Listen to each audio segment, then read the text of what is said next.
The Benefits of Christ.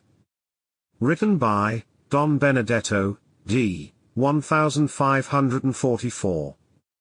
Narrated by James Smith. The Benefits of Christ. 1. Of original sin, and the misery of man. The Holy Scripture says that God created man in his own likeness, Genesis 1:26-27, making man's body free of suffering or pain, and his soul righteous, true, godly, merciful, and holy. But man, being overcome with a desire for knowledge of good and evil, ate of the fruit that God had forbidden him. As a result, he lost that image and likeness of God and became like unto beasts and the devil that had deceived him, Genesis 3. Therefore, his body became subject unto 1,000 evils and infirmities, not only being like the most brute beasts, but also inferior to them, and his soul became unrighteous, deceitful, cruel, ungodly, and the enemy of God. If our first parents had obeyed God, they would have left us an inheritance of righteousness and holiness.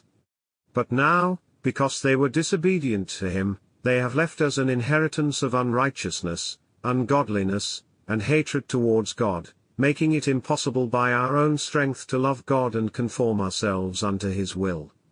We have become terrible enemies of him, who is a righteous judge and will punish our faults. We can trust no more in his mercy. In short, through the sin of Adam, our nature is wholly corrupt. A nature that was superior to all creatures has now become subject to all, yea, the bondservant of the devil, sin, and death, Romans 3:10-18. This nature is condemned to the pains of hell, having lost the right judgment or discernment of all things, calling good evil and evil good, counting false things true and true things false, Isaiah 5:20. In considering this, the prophet David says that every man is a liar, and that there is not one that does good, Psalm 53:1-3, thus, the devil reigns peaceably as one strongly armed in his own palace, which is this world where he has become prince and governor.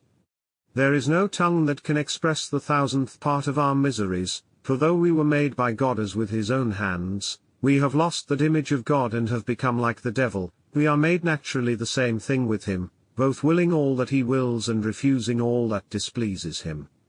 Thus, as we are given as prey to such a wicked spirit, there is no sin too great but that every one of us is ready to do it, unless we are kept by the grace of God.